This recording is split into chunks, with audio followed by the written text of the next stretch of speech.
Mes chers frères et sœurs, aujourd'hui avec l'aide d'Allah Tabaraka wa Ta'ala, nous allons parler d'une maladie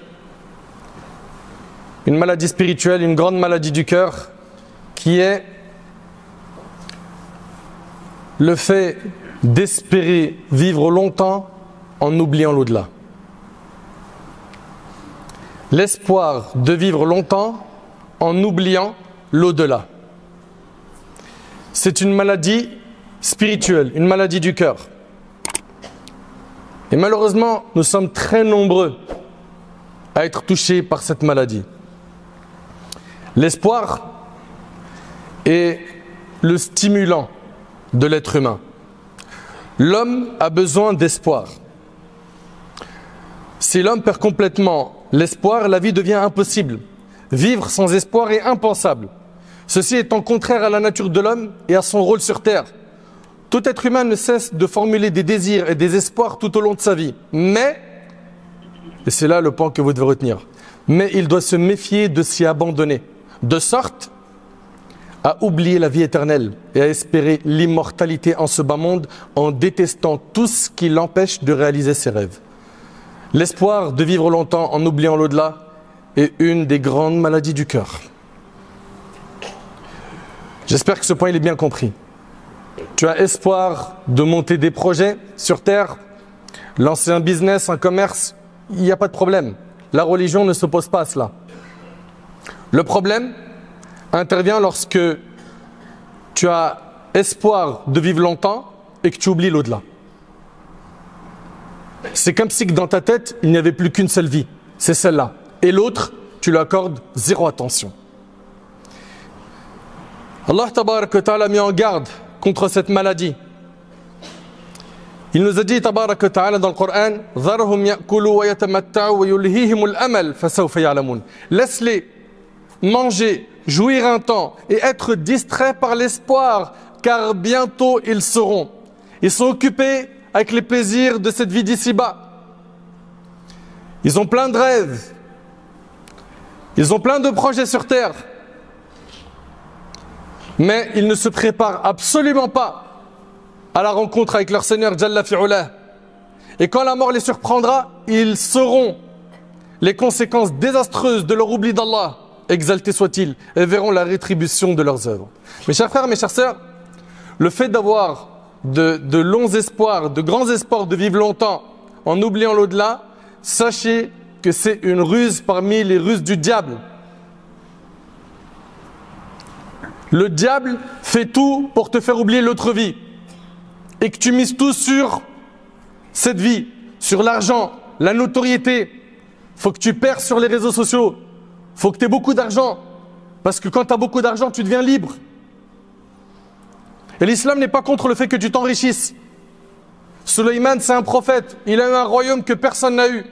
Des compagnons riches, il y en a eu. Abdurrahman ibn Auf, Uthman ibn Affan et j'en passe. Mais leur objectif sur terre, ce n'était pas l'argent. L'argent était un moyen de faire le bien et pas un objectif. Et malheureusement, chez beaucoup de gens aujourd'hui, l'argent est un objectif. Et donc le diable, parmi ses ruses, les stratégies qu'il va utiliser pour nous piéger, c'est de nous faire croire qu'on a encore beaucoup de temps devant nous et nous faire oublier l'au-delà. Qu'est-ce qu'il a dit à notre père Adam au paradis? فَوَسْوَسَ إِلَيْهِ الشَّيْطَانُ قَالَ يَا آدَمْ هَلْ أَدُلُّكَ عَلَى شَجَرَةِ الْخُلْدِ وَمُلْكٍ لَا يَبْلَى.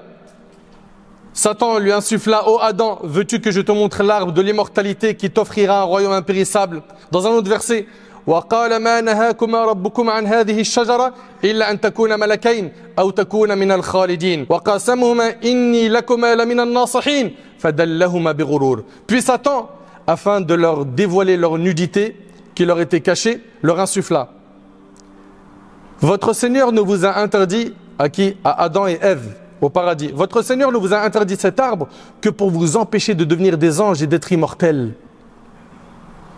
de vivre longtemps. Donc on voit bien ici que cette ruse, Iblis l'a utilisée depuis Adam. Celle de nous faire croire qu'on va vivre longtemps, qu'il faut oublier l'au-delà, alors qu'on peut mourir à n'importe quel moment. Et qu'aujourd'hui, il n'y a pas que les personnes âgées qui meurent, même les jeunes, même les enfants. Et il leur jura, je suis pour vous un conseiller sincère.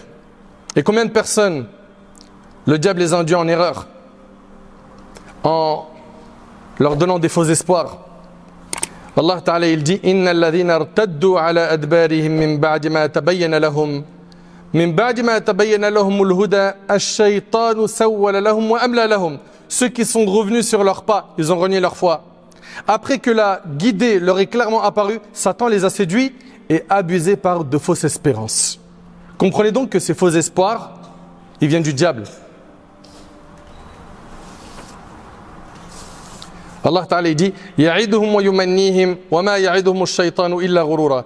Il leur fait des promesses, qui le diable, et il leur donne de faux espoirs. Mais Satan ne leur fait que des promesses trompeuses. Et le prophète sallallahu alayhi wa sallam, dans un hadith rapporté par l'imam al-Bukhari selon Abu Huraira, il a dit alayhi salatu wa sallam, le cœur de la personne âgée ne cesse d'être jeune pour deux choses. Écoutez attentivement s'il vous plaît l'éloquence du prophète sallallahu alayhi wa sallam, subhanallah. Il dit alayhi salatu wa sallam, le cœur de la personne âgée ne cesse d'être jeune pour deux choses, l'amour de l'ici-bas et l'espoir de vivre longtemps. Ça veut dire quoi? Ça veut dire que la personne âgée, il a 50, 60, 70 plus, il a toujours deux grands espoirs dans son cœur. C'est de vivre longtemps et amasser encore beaucoup de richesses de ce bas monde. Si tel est le cas pour une personne qui est âgée, mais qu'en est-il des jeunes? Qu'en est-il des jeunes? Et notre bien-aimé sallallahu alayhi wa sallam, dans un hadith très éloquent rapporté par l'imam al-Bukhari, il a évoqué cette question de l'espoir et du terme de la vie dans plusieurs hadiths. Et là ici on va citer un hadith rapporté par al-Bukhari et je vous demande de le méditer. Ibn Mas'ud radiyallahu anhu relata ce qui suit. Un jour le prophète sallam traça un carré. Il a fait un carré. D'accord? Suivez bien. Là supposons que vous avez un carré devant vous. Très bien. Puis une ligne au milieu qui en sortait. Il traça ensuite de petites lignes de part et d'autre de cette ligne médiane. Donc là ici, dans ce carré-là, il y a un trait, une ligne ici. À ses côtés, droite et gauche, il y a des petites lignes. Et il y a une ligne qui dépasse ici le carré. Très bien. Le prophète, alayhi salatu wassalam, il a dit ceci est l'être humain. Cette ligne-là, c'est l'être humain. Et ceci, son terme qui le cerne. C'est-à-dire ce carré, c'est son terme. Voilà. Il ne va pas dépasser ce terme. Ce qui sort du carré représente ses espoirs. Ces espoirs dépassent son terme. Ces petites lignes constituent les incidents, c'est-à-dire les épreuves qu'il va avoir dans sa vie. Ils sont de chaque côté, à droite et à gauche. Ces petites lignes constituent les incidents. Si celui-ci ne l'atteint pas, c'est-à-dire cette épreuve-là, cet autre le touchera inévitablement. Et si celui-là le rate, cet autre le touchera. Très bien. En donnant cet exemple, le prophète sallam voulut mettre l'accent sur une réalité importante omise par beaucoup. Les espoirs de l'homme sont infinis, mais son terme est plus proche de lui que ses espoirs. Le prophète sallam a tracé un carré qui représentait le terme de la vie de l'homme, qu'il le cerne de tous côtés et qu'il est incapable de dépasser, de retarder ou d'avancer. Ensuite, il a tracé au milieu de ce carré une longue ligne qui en sortait et s'en éloignait, représentant les grandes espérances qui font oublier à l'homme son terme et le noie dans les désirs alors que la mort est plus proche de lui que ses rêves. Ensuite, le prophète sallam a tracé des petites lignes de part et d'autre de cette ligne médiane illustrant les épreuves, les fléaux qu'il attaque pendant sa vie, de sorte que s'il échappe à l'un, l'autre l'atteint. Et s'il échappe à tous, la mort le surprend. Cette illustration nous apprend que le musulman ne doit pas avoir de grandes espérances profanes et doit se préparer à la mort en se souvenant constamment qu'un jour il va quitter cette dunya. En effet, cette attitude le pousse à accomplir les actions pieuses avec zèle et à tirer profit de la vie avant que les registres de ses œuvres ne soient refermés à jamais. Et le prophète, dans un hadith rapporté par Ahmed selon Abdullah ibn Amr, il a dit « La rectitude des premières générations de l'islam était dans l'ascétisme et la certitude. Quant aux derniers, ils périront à cause de l'avarice et du faux espoir. » Ainsi, les gens sensés doivent s'empresser d'accomplir les bonnes actions et de se repentir des péchés qu'ils ont faits avant que la mort ne les surprenne. Et malheureusement, on a plein de gens dans notre communauté, On dirait que l'ange de la mort, il leur a dit à quelle heure et à quelle date il allait passer. Ils sont sereins. Ils sont en roue libre dans les péchés, tranquilles. Tu lui dis, mon frère, crains Allah, il te dit, ouais, je sais que c'est pas bien, je sais. Mais t'inquiète, c'est temporaire. T'as garanti de vivre jusqu'à la date que tu t'es fixée pour te repentir. Ou peut-être que tu souhaites te repentir quand ça sera trop tard, quand tu seras à l'agonie. Mais à l'agonie, le repentir, il n'est pas accepté. Allah tabarak wa ta'ala, il nous a mentionné l'histoire de Pharaon. Et quand est-ce qu'il a voulu se repentir? Quand il a goûté à la noyade. Il a dit quoi? Il a dit, je crois en ce en quoi ont cru Banu Israël. Et Allah Ta'ala, il lui a dit, Al-ana wa qad asayta qabl wa kunta min al-mufsidin. C'est maintenant que tu te repens, alors que tu as désobéi avant et que tu étais parmi les corrupteurs. C'est à la dernière minute de ta vie que tu veux te repentir? Tu veux pas te reprendre avant? Non, mais on a le temps. Mais c'est ça. L'espoir de vivre longtemps et d'oublier l'au-delà. C'est de ça dont on parle depuis le début de la khutbah. Allah tabarak wa ta'ala, en parlant du jour du jugement, qu'est-ce qu'il nous a dit? Il a dit, Ya ayyuhalladhina amanu, ittaqullah wal tanzur nafsum ma qaddamat lighad, wattaqullah inna Allah khabirun bima ta'malun. Ô vous qui croyez, craignez Allah, que chacun voit ce qu'il a avancé pour demain. Craignez Allah, Allah connaît parfaitement vos agissements. Allah, il a dit quoi, subhanahu wa ta'ala? Il a dit que chacun voit ce qu'il a avancé pour demain. Allah tabarak wa ta'ala, en parlant du jour du jugement, il a dit demain, pour signifier que son avènement est très proche. Al-Hassan al-Basri, rahimallah, il a dit Ma atala abdun al-amal illa asa al-amal. Que toute personne qui a de longs espoirs de vivre longtemps finit par faire des mauvaises actions, par mal agir. Concrètement, comment guérir de cette maladie? Premièrement, te rappeler qu'un jour tu vas quitter cette vie, que tu vas mourir. Allah Ta'ala dit Kullu nafsin dha'iqatul maut.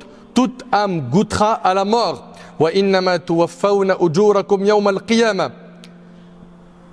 Et ce n'est qu'au jour de la résurrection que vous recevrez votre entière rétribution. Et Allah Ta'ala dit قُلْ إِنَّ الْمَوْتَ الَّذِي تَفِرُّونَ مِنْهُ فَإِنَّهُ مُلَاقِيكُمْ ثُمَّ تُرَدُّونَ إِلَى عَالِمِ الْغَيْبِ وَالشَّهَادَةِ فَيُنَبِّئُكُمْ بِمَا كُنْتُمْ تَعْمَلُونَ. La mort que vous fuyez vous rattrapera inévitablement. Puis vous serez ramenés vers celui qui connaît parfaitement ce qui relève de l'invisible et de ce qui est apparent, et il vous informera alors de ce que vous faisiez. Allah Ta'ala, il dit concernant notre terme فَإِذَا جَاءَ أَجَلُهُمْ لَا يَسْتَأْخِرُونَ سَاعَةً وَلَا يَسْتَقْدِمُونَ. Allahu Akbar. Et lorsque leur terme advient, lorsque ton heure va sonner, Allah il dit, ils ne peuvent ni la retarder ni l'avancer, ne serait-ce d'un instant. Allahu Akbar. Tu ne pourras pas dire à l'ange de la mort, repasse après, laisse-moi juste, je fais une umrah. Donne-moi l'occasion de faire quelques prières, je me rachète. Je demande pardon à Allah pendant 5-6 heures, repasse après. C'est impossible. Donc premièrement, rappelle-toi de la mort. Rappelle-toi qu'un jour tu vas quitter cette vie. Deuxièmement, pour te soigner de cette maladie qui est le fait d'espérer de vivre longtemps en oubliant l'au-delà, visite les tombes. Visite les tombes. Tu as déjà assisté à un enterrement? Tu es déjà rentré dans un cimetière? Tu as vu le climat, comment il fait froid dans le dos quand tu es dans un cimetière? Le prophète sallallahu alayhi wa sallam a dit, je vous avais interdit de visiter les tombes, maintenant visitez-les car elles vous rappellent l'au-delà. Et c'est rapporté par l'imam Muslim selon Bouraïda. Et médite devant une tombe et pose-toi la question suivante. Cette personne que tu connais, qui est enterré, qui est sous terre là, qui est devant toi, il n'avait pas l'espoir de vivre longtemps, il n'avait pas plein de projets. Où est-ce qu'il est? Il est sous terre. Et tôt ou tard, ça sera notre tour. Troisièmement, n'attache pas ton cœur à cette vie qui est éphémère. Allah tabarak wa ta'ala nous a mis en garde contre cet amour que l'on a pour cette dunya, cet amour excessif. Allah Ta'ala il dit bal tu'thiruna al-hayata ad-dunya wa al-akhiratu khayrun wa abqa. Cependant vous préférez la vie d'ici-bas à celle de l'au-delà qui est pourtant meilleure et plus durable. Si tu sais que cette vie est éphémère, concentre-toi sur celle qui est éternelle. Et elle est là la logique. Allah Ta'ala il dit wa ma utitum min shay famata'u al-hayati ad-dunya wa zinatuha wa ma 'inda Allahi khayrun wa abqa. Tout ce qui vous a été accordé comme bien d'ici-bas n'est que jouissance éphémère et vaine parure, alors que ce qui est auprès d'Allah est meilleur et plus durable. Donc on a dit, premièrement, c'est de se rappeler de la mort. Deuxièmement, c'est de visiter les tombes. 3, c'est le fait de garder en tête que cette vie est éphémère. 4, et c'est le dernier point qu'on va évoquer, médite sur le temps, comment il passe vite. Médite sur ton âge aujourd'hui. Certains parmi nous aujourd'hui, ils ont des poils blancs sur leurs cheveux et sur leur barbe. Et en un claquement de doigts, tu t'es retrouvé à dire Subhanallah, j'ai déjà 30 ans, j'ai déjà 40 ans, j'ai déjà 50 ans, j'ai déjà 60 ans, ça passe trop vite. Et le prophète il a dit j'ai été envoyé moi et l'heure, c'est-à-dire le jour du jugement, comme ça il a joint ses deux doigts, pour montrer que le jour du jugement il va arriver très vite. Allah Ta'ala dit innahum yarawnahu ba'ida wa narahu qariba.